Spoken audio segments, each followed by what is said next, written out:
Welcome to the Reimagine podcast. Each week, give yourself 30 minutes and meet the people working hard to create the future of insurance today. Hi, I'm Paul Tyler, and welcome to another episode of the Reimagine podcast. Laura, good to see you again. It's great to be here, Paul. And we have a very interesting program today. As some of the listeners may remember, Hartford actually was the star of a study, I'll call us a star, of a study conducted by Mass Economics and the Robert Wood Johnson Foundation, focused on the Hartford ecosystem and all the great people who've worked hard over the last 5 or 6 years to build a vibrant community that's attracted a lot of startups and a lot of attention from around the world. So with that, Laura, do you want to do the introductions? Absolutely. So joining us today, we have Erin Kenney, Senior Associate with Mass Economics, and we have Bob Weissbourd, President of RW Ventures. Erin, would you mind telling the listeners a little bit about the work that you do? Sure, yeah. So I, as Laura said, I work for a company called Mass Economics, which is based in Cambridge, Massachusetts. And we work on projects related to economic development, specifically with a focus on inclusive economic growth. So we were a part of this project that looked at corporate engagement in community and economic development with RW Ventures. That's great. And Bob, if you could share the same, please. Yeah, so I started my professional career as a litigator doing what we call complex federal litigation, so mostly large civil rights litigation, class actions, but deeply involved in community, race and poverty and community development issues. Then spent 10 years at Shore Bank, which was kind of the premier development bank in the world and the south side of Chicago, but all over the country, and ended up running their consulting subsidiary. And then for the last 20 years, I've run my own firm that assembles teams of national experts. We work a lot with Teresa and Erin and Mass Economics and people like that to do asset and market-based development. So to identify opportunities as the economy is changing, to design products and institutions that will drive growth. And one of our guiding principles on that is that the only growth that's sustainable in the long time is inclusive growth. So to build in inclusiveness from the beginning instead of what we often do is after the fact figure out how to redistribute or address poverty issues. The idea is to prevent the poverty from arising in the first place. So we do things ranging from, we just finished a big comprehensive plan for the region of Sacramento to a food innovation park or industrial development, workforce training, a whole wide range of stuff. Excellent. And Erin, maybe we just start off and have you tell us, tell the listeners about the study you conducted last year. Maybe why did you do it, and what led you to Hartford? Sure. I can give a high-level overview of this work, and then Bob, feel free to chime in. This project was conducted for the Robert Wood Johnson Foundation, so a major philanthropy with a particular interest on the social determinants of health. And so what this work was really doing is looking at how corporates have started to take on a greater role in kind of these anchor positions in their communities and how they've participated in community and economic development in those spaces. So the report is basically broken into two parts. There's one part that talks more broadly about engagement. Bob, please feel free to jump in there. But the second part is these case studies, one of which was Hartford, and the great work that's been done around public-private collaboration on the InsurTech cluster in Hartford.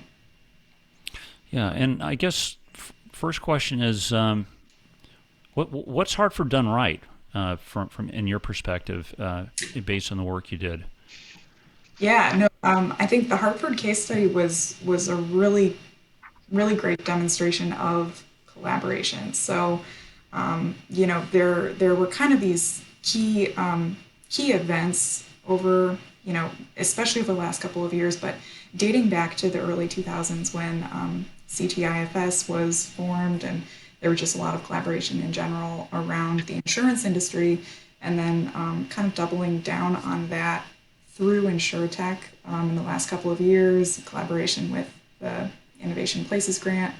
I think I would probably point to that cross-sector collaboration, as well as the engagement of universities in the area.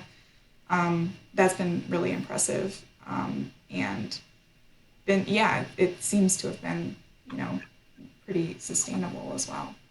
And let me, if I can jump in and embed that in some of the economics. What reflects and finds is that there's a different kind of corporate engagement that is happening in community economic development, and for good reason, because there's much more alignment between the corporate business interests and the way the economy works now. I mean, corporations have always inherently driven a lot of economic activity, right? They create wealth and jobs and services and everything else.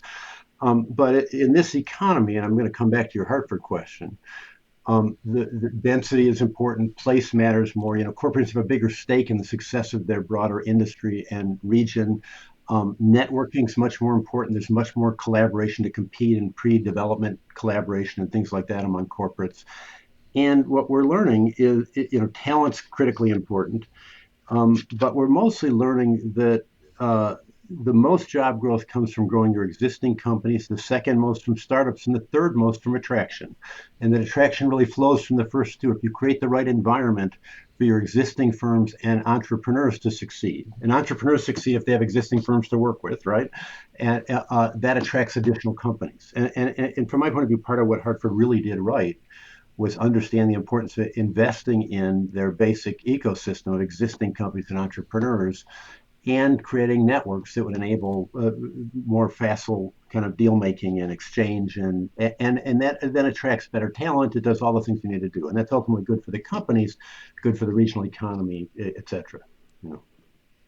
Bob, do you think that the term, you mentioned the third ladder there, attraction, has the definition of attraction potentially changed now that we're virtual? So the last year we've been working from kitchens or offices or RVs or wherever people choose to be, where a lot of the intent was to bring people to the physical place of Hartford. But in this current state of being, do you think that has changed people's mindset at all? I created my firm in 2000, the first internet boom, and everything was going to be virtual. I was not going to have any employees. My network was all going to work virtually. And in fact, there are benefits of face-to-face interaction, of being able to meet, of running into people in the coffee shop and whatever else. And I don't think the benefits of density are going away. So it's changing, right? Downtown Chicago has huge vacancy rates right now. But we're going to be going back to settings in which we interact with each other. And the incubators and accelerators that are really succeeding around the country, what they're really doing is creating vehicles to connect mature firms and startups and firms in between, creating new supply chains, creating new innovation trajectories. All of that requires real and continuous and somewhat informal contact. So more of it virtual. But I mean, I'm sure we've all been in enough Zoom meetings in the last year to realize it's not quite the same as being in a conference room. Absolutely. Yeah. So how do you think the community definition of a community will change? Right. Bob, I agree. I think people are going to be hungry for connection. We had our chief investment officer on a call for our top agents, who normally we'd have taken off to a nice location and done this stuff instead of we're doing it on Zoom. But in some regards, it allows us to pull more people from our company together and more frequently. And he'd done an interesting showed up an interesting sort of longitudinal study. I can't quite remember the source, but it showed it tracked a set of companies' employees over the last year. So March last year, percent of workers who were working from home, and it had gone from like 5% on February 29th to 90% March for whatever it was 9th, and then it's kind of worked its way down. But there was there's kind of a bid-ask spread. It said where employees would like to see this mix end up, and then where the employers were. And the employers wanted much more people in place, in person, working. Employees wanted more flexibility in jobs. Now, where do you think that number is going to end up, especially for communities like Chicago, like Hartford, and how much of that fluctuation is going to impact rate of innovation? Is that going to be a metric that will be a leading Great indicator? question. if you don't mind, Aaron, I'll go first and buy time for you to give a more intelligent answer. The first of all, if the premise is we're not going to want to be in physical contact with each other, I think that's going to go away. But the jury's still out on that. But my experience, having recently been vaccinated and been with friends after a year not seeing anyone, is 6 months ago people were saying, "Oh, we're not going to shake hands anymore, right? We're all going to be afraid of each other." In fact, we all can't wait to hug each other. I mean, I just think people are going to want contact again, right? But your point that we're learning that you can do a lot virtually, and that the commuting to work every day is its own expense, and I think we'll find other ways to connect, like accelerators, and incubators. I'm finding in my firm, the office has been closed for a year, but it's available, and my employees are starting to go in. Not all at once, and instead we're having outings. We're finding outdoor spaces to get together, or we're meeting with clients around projects, but we're not less eager to meet and interact. And you're right. If we do devolve into a state where we have less contact, that will reduce innovation. I mean, no question. The research is clear that the dense webs of constant interaction are part of what drives innovation. Erin, what are your thoughts? Yeah, I mean, I agree with that for sure. I think there's probably going to be a big clamoring to get back in person, and to kind of resume normal at some point.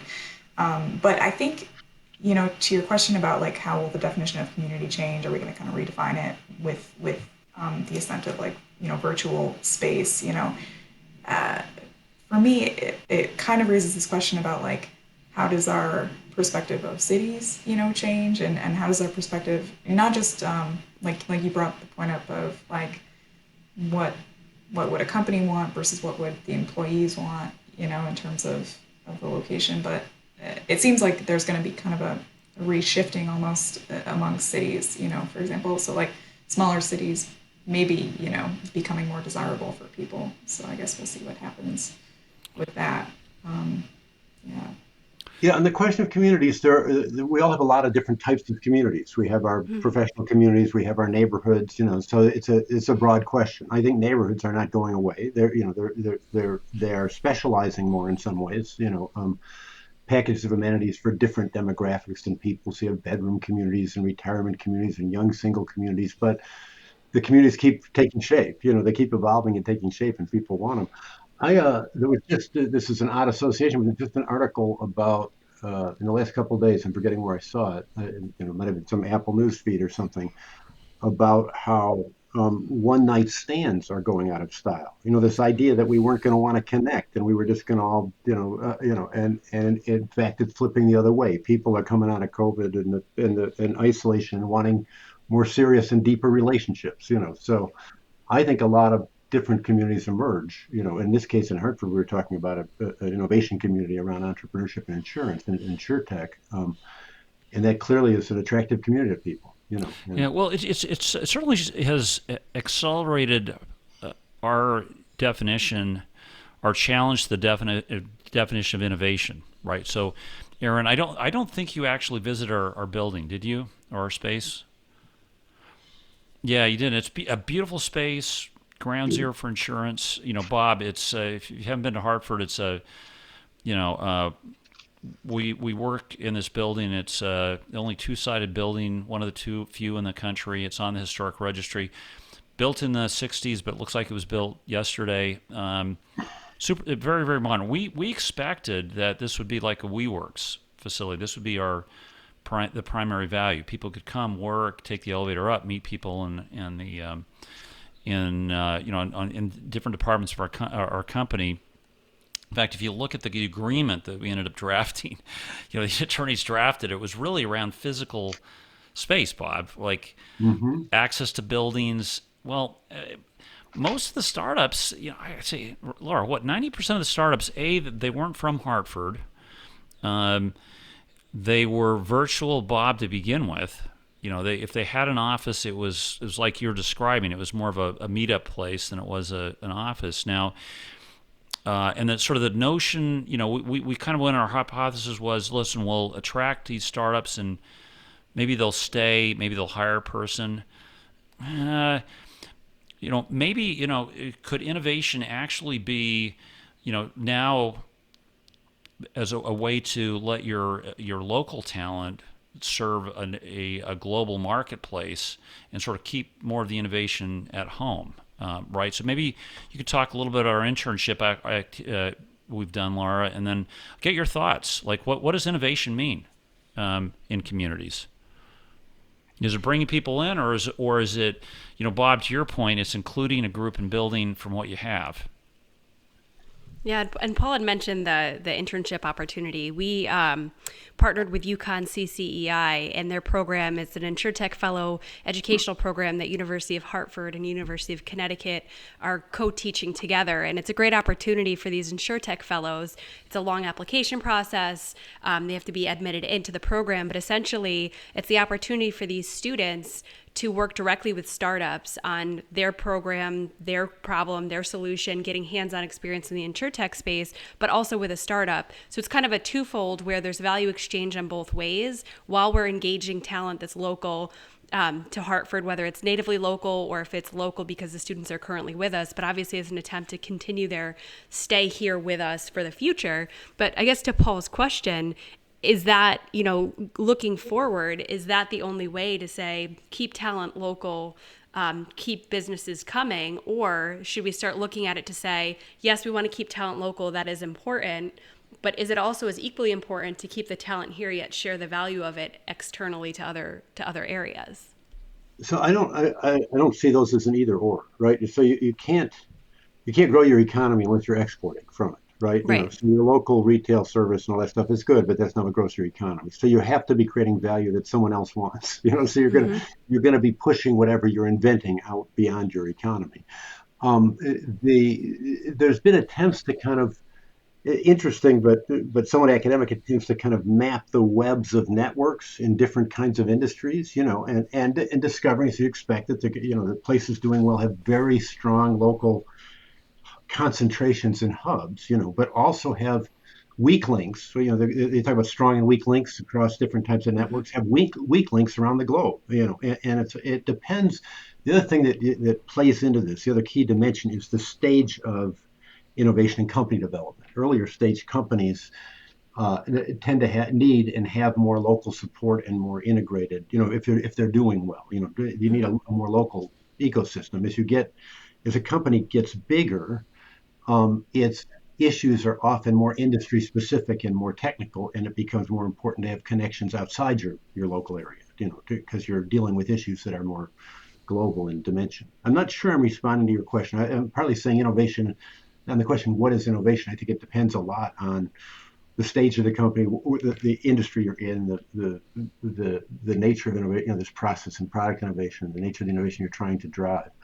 But I would have said that everything you've said is right. They need both the local and the external connection. Erin, if you were to quantify innovation in communities, how would you go about measuring it? Also a great question. There are a few ways that we try to think about that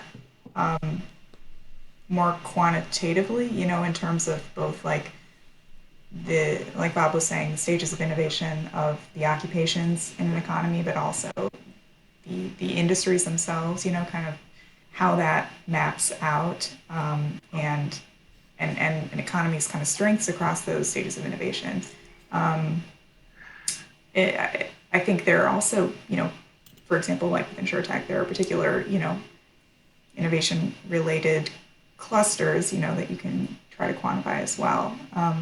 But I think this all kind of circles back to something that might be changing, very quickly beneath our feet with other, the kind of changing circumstances related to COVID and a changing definition of innovation. And some of that change was going on already. When we talk about the next economy, the knowledge economy, all these technologies, that are connecting us more broadly and enabling more fertile cross-fertilization across subjects have been around 20 years, and the economists were concerned about why weren't they driving greater increases in productivity, and they're starting to now, and it just took a while for them to get internalized into the business processes and do the kind of generative effect that we're talking about now. On the stage of innovation, I think it's probably important to keep in mind, as you ask the question how innovation occurs, or what is it and mass economics done very smart work on this. You could do a separate podcast just on this, with 5 stages, starting with invention all the way down to commercialization. And they tend to reside in different places, in different companies, in different. We have kind of functional specialization across geography. So some places are, like Chicago, are headquarters cities. We have a lot of commercialization. We don't have a lot of invention labs in some industries, and other places really concentrate on the earlier stage invention stuff. And a technology is not a product. A product's not a business. A business isn't a market. You need a manager. You need, so that there's a lot of like the best innovation places are really going way beyond just initial conceptualization to really combining smart business support and finance to help address all the issues it takes to take a technology to market and have it make a difference. Okay, so guess what? I just got an email. Where the state and the federal government have just awarded Hartford a matching grant of $7 million for the next 3 years. Let's say 5, make it easy. Erin, what do we do with the money? Matching, by the way. So we got to get partnerships. We just can't take the money and spend it ourselves. That's a great question. I think,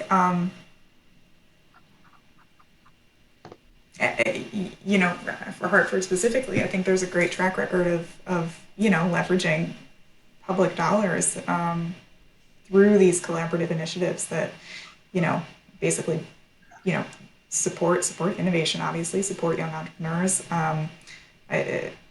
So learning from history, I guess that's one possible approach. Bob, do you have any other ideas about what a couple random thoughts. Going back to the report, the two headlines in the report were kind of that corporate philanthropy is increasingly informed by and aligned with the corporation's business interests and competencies. That makes inherent sense, but it used to be a separate thing. Off on the side, we had a foundation, we did a little branding, and communications, we bought goodwill. Now it's much smarter about understanding, where they can add the most value. And a byproduct of that, the second headline, is that the corporate engagement tends to be much more around their business lines and activities. So it's much more, it's less just writing checks and more in the marketplace. If I had, I don't know Hartford well enough, or I can tell you how you spend $7 million matching, but I think one of the things that comes out of the report and that we're finding is that, and it is true in any market-based development, is that there's substantial pre-development costs, coming up with the big ideas and the early stage research and the early stage support for entrepreneurs, and creating the networks and the platforms costs a lot of money, and no individual company should be expected to do that. It doesn't have a direct return to them. Once it's done, it has a return to all of them. So they participate and they come in a little later. But you want to use if you got government free money, grant money, you want to use it not to just spend it out and do something separate over here, but to leverage. Think of it like a capital stack in an industrial development deal. This is your softest money that can get you going and cover your pre-development costs and make it attractive to pull in other people, both from within Hartford and outside. So you start doing what you're doing already so successfully, but kind of putting it on steroids, right? And expanding it and leveraging other funding. But I can't. I wish I could be more concrete about kind of where you are and what that next step is. I just don't know Hartford well enough. So I guess playing off of this to a little bit of a character, we've talked a lot about the private sector roles and how we've been collaborative in Hartford and how a lot of us have come together. But can you talk a little bit about what you've seen for successful public sector roles? So outside of grant dollars, et cetera, how can public officials or the public sector get involved, or what have you seen to be successful that we could possibly learn from in Hartford? So, being probably more blunt than I should, I do a huge amount of work with the public sector, but almost never as my direct client, right? So the public sector has to enable markets, right? I mean, there's all kinds of public goods we need. People think the free markets, but you don't have any markets without courts and without roads and without all the public goods we need. So the public sector has to enable markets. It has to correct for their failures, right? And regulate them much better than it often has. It also has a huge bully pulpit role, which is often not played well, right? But the places. And there's public sector constraints that make it not the best actor to be, from my point of view, the main market actor. So I'm in Mhm. Chicago, but we work all over the country, actually all over the world. Um, but take the Sacramento work. I think the city was very smart. First, to pull together a whole cross-sector network that was regional. It understands the economy is regional. The city has certain tools it brings to the table, and it can be a convener, and it can support the early stage work, and it can align its resources to make the market work better and leverage market investment and activity. So there's huge public sector roles, but I think it's as important to understand what their limitations are. Maybe switch gears the other direction. Companies and what companies should be doing. Where should they be focusing their efforts on community? Uh, should they be? I guess. I kind of look. Our whole economy is sort of being rewritten. In our particular sector, interest rates are, just putting an incredible amount of pressure on the financial service sector. We've got a ton of dislocation. Unless you really are in the tech sector and you're a public company, your stock has probably done okay. It certainly hasn't created a tremendous amount of wealth. If I'm a smart CEO, where am I putting those limited dollars and resources into the community? Should I be looking to fund other groups doing same things? Erin, how do you think companies should or will, change how they're participating and supporting economic development over the next couple of years? Mm. Yeah, I mean, I'm kind of just answering this in terms of, my opinion, my perspective. So please feel free to counter this. But I feel like workforce, both in terms of your existing workforce and then your future workforce, and understanding what pipelines need to be created or expanded, for your industry. I think that's going to be crucial. And looking, just thinking back on this work, one of the key takeaways was that talent is one of the biggest reasons why companies are choosing to engage, in this space. And, you know, I think for a lot of reasons, we're kind of on the precipice of big changes with our workforce, like we've talked about, moving virtual. You know, we could talk about, what's happening with the unionization of like Amazon, warehouse workers, stuff like that. So I think that initiatives related to talent will be pretty important. Bob, what are your thoughts? I would. So I part of what's going on here. I'm getting a little echo. I'm sorry about that. Um, Part of what's going on is that people are seeing there's more. There's just more growth in mid and small sized companies, and there's a lot of industries that the barriers to entry have changed. I do a lot of work in food and beverage manufacturing because Chicago's the second biggest center of that after LA, and it's really dramatically changing. And there's huge opportunities for new entrepreneurs where everybody's doing niche foods, and ethnic foods and cupcakes, and see, there's just a very dynamic industry, and we formed a cluster organization in Chicago because the companies who traditionally did not talk to each other because they were competitors have figured out that they all have a stake in the region succeeding in our common workforce, in our common infrastructure, in early stage innovation, in entrepreneurship. We have these accelerators where they invest in. I mean, not unlike what you're doing in insurance, but they have big food companies that have their own internal innovation labs still want to be at our hackathons and invest in our entrepreneurs with rights to some of what they invent. There's new packaging. I don't mean to get too far into food, but I think companies are seeing the benefits of investing in their industries, and in some cases, like the Center State CEO case, in their regions. That if the region rises, it's really good for their markets, for their customers, for their employee base, everything else. So, like I said, it starts to vary by place and industry. But I think we're finding a really positive trend in companies kind of understanding what they can be good at and why it helps them to be good at it and engage more broadly than their very narrow, short-term business interests. Yeah, it's pretty interesting here. You mentioned food. It makes me think of an organization I'm involved with, Reset, and they're a social enterprise trust, and they've just started their food incubator this year. And it's because so many small business owners have come with interest, yet you need the commercial kitchen, you need the sanitation, you need all of the rules to it. So by setting up this incubator, they not only get access to said kitchen opportunities, but then it's all of the expertise behind it on how to set the business up, how to run, et cetera. So it has yet to start, but I'm super interested to see on its success because I think it's going to flourish. And the other thing happening in the industry is one step up from that. When those people graduate from their community kitchens and shared kitchens, they need co-packing and co-production facilities. And even the giant companies are going to co-packers and co-production to test new lines because they're doing these small little niche lines.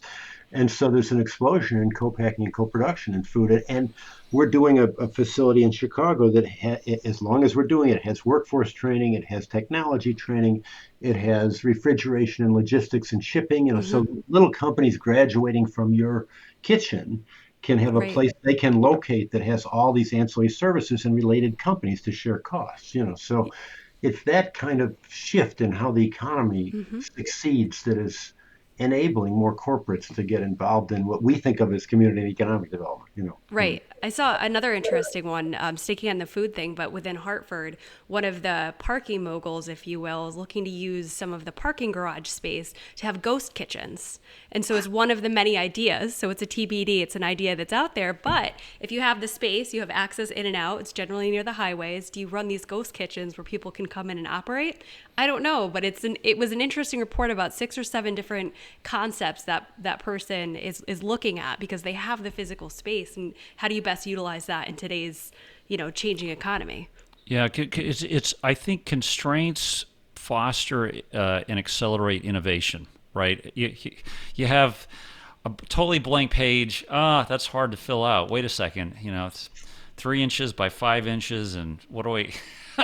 Right. Now we see some creative ideas. I think personally this will be one of the most. We will see some of the most interesting ideas and businesses emerge in the next 18 to 24 months. Bob and Erin, I'm incredibly optimistic about where we're headed. So I am too. I was going to, in one of your earlier questions, I was tempted to go, and I will now, given you've opened this door, to, people talk about the fourth industrial revolution, right? We have between the Internet of Things and artificial intelligence, everything's going to talk to each other across all kinds of industries and across all kinds of activities, including personal activities. And we will really continue to recognize the productivity opportunities and gains that come from the technologies we've been developing over the last 20 years. And I'm not sure we know what that'll look like, 10 years from now. And some of the questions you're asking are great questions. We just don't know. I'm just resisting the idea, and I don't think you're suggesting it, that the effect of this stuff is that we want it to talk to each other while do it ourselves. I think it's almost the opposite. It enables us to more effectively talk to each other when we want to around necessity is the mother of invention. That's kind of what you were saying, Paul, and it will enable us to invent together better. Yeah. Well, this has been great, Laura. What last questions? I love to ask the question. Yeah. So I'm going to ask both Erin and Bob, and Erin, I'll start with you first. But I always like to know with speaking with people who do very interesting, intricate work, what is your why? When you get up in the morning, why is it that you go and do it, what you do? What is my why? I really like it. That's kind of my why. It's something that I like, and I feel that I can contribute to, and I feel lucky to be able to kind of work in this space where I feel like we're doing some social good, and bringing in a lot of our work, bringing kind of data-informed insights, to this. And so, yeah, I feel like hopefully, doing something that is, has a purpose. That's great. And Bob, how about you? So at a much deeper psychological level than you want to hear, it has to do with abuse of power and a very strong sense of justice, right? I grew up in SNCC meetings, race and poverty and kind of the little guy. I've always had that identification. I'm sure there's some complex psychological reason why, but it means a lot to me to kind of. I like the work, and I like the people I work with, and the networks, and this is exciting, fun, productive work. We feel like you can make a difference in the world, but it makes a difference to me to help remedy what I see as injustices. Hey, well, this was terrific to have both of you on here. Thanks for the time, and we want to thank you on behalf of a lot of people we work with in the Hartford community. Erin, for really telling our story. Oh, well, thank you. No, I mean, it's a great story to tell. So, yeah, thank you for all of the help that you guys have provided, and just in supporting this work. So. Yeah, and Bob, thanks for joining us. You're doing some tremendously interesting and valuable work, and look forward to following you more. So how could, if people want to understand your work, follow the reports, what's the best way for them to follow both your company and your organization? First of all, Bob, I'll start with you. Let me thank you all too. I appreciate the work you do. I do think the stuff that's going on in Hartford it's not coincidence we picked it as a case study. It's a great example. You're doing great work there. And I just appreciate the opportunity to talk about it with you all, and the thoughtfulness of your questions. My website, rwventures.com, has a whole library of publications and research. And our work ranges from fairly academic, big national studies of drivers of the economy, to very concrete, business plan or startup I'm in the process of. Without getting too distracted, of buying up a whole set of inner city shopping centers with a partner and doing inclusive growth around creating Amazon-proof strip malls. Interesting. It's a whole other, so you can learn a lot about the range of stuff we do. The other thing that came to mind is we helped start a new national organization. Mass Economics is on the board as well as me, called the New Growth Innovation Network, that is focused on this at a national level, and it's relatively new. It's only a couple of years old, but also doing some really interesting stuff in this area, and would be another place to learn about this approach to inclusive growth. Excellent. And Erin, how do we follow your work? Yes. So our website is masseconomics.com, and then we are also on Twitter. And then Paul and Laura, I'll plan to share with you links for the report, and then there's going to be a summary document of it, just a 2-pager, so that people interested can dive into some of the details of it.